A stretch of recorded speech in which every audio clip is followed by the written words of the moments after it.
My mentor, Tony Robbins, says, it's in your moments of decision that your destiny is shaped. The greatest power that's been given into the hands of man is the power to make decisions for himself. In fact, we make over 2,500 decisions in an average day. Some of them are important and some are not important. We're so impacted with decision making that many have developed a fear of making decisions so as to not make mistakes. Some people are so afraid of making mistakes that they believe that if they hide from a decision that it's going to go away. Many times no decision is a decision.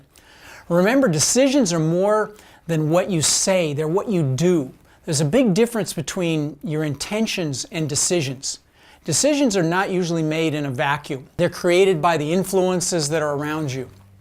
For example, your culture, your training, your upbringing, your beliefs, your family, your friends. It doesn't matter which side of the fence you get off of sometimes. What matters most is getting off. There's no progress without making decisions.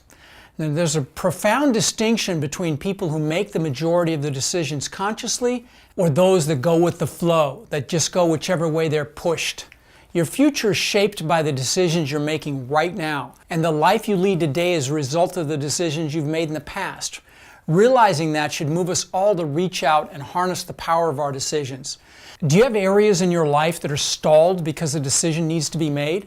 Have you been postponing making that decision? Have you given up on any of your goals because your decision didn't produce the result you were looking for the first time? Now would probably be an excellent time to put all that in the past.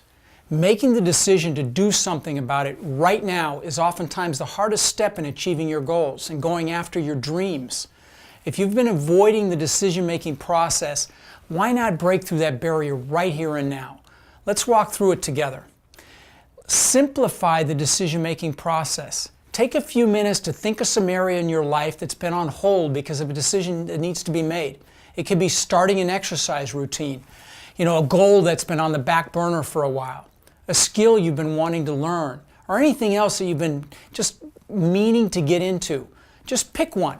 Next, evaluate what it is you intend to accomplish and give yourself 3 possible ways to take action. Quickly think about your motives and the consequences of each choice. Okay, go ahead and pick the one that you feel will produce the best long-term result.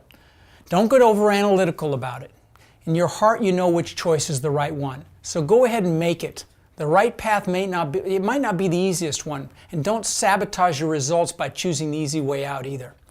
Then fortify your decision with resolve and commitment. Once you've resolved and committed to that decision, then start taking action, immediate action, massive action, and continue taking action when you encounter an obstacle.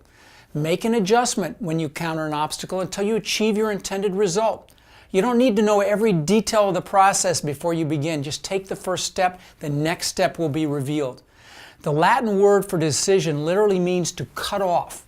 Making the decision is about cutting off choices, cutting you off from some other course of action.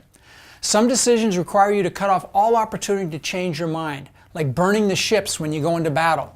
This sounds harsh, but it's actually liberating when you fully commit. The more often you practice making decisions and following through on them, the more skilled you'll become at it. Every decision you make will move you in the direction you want to go as long as you make a total commitment and take consistent action. I want you guys to know we're putting out information like this every day, so if you like what you hear, be sure to subscribe. This is Rod Khleif, and in the words of the late, great Zig Ziglar, I'll see you at the top.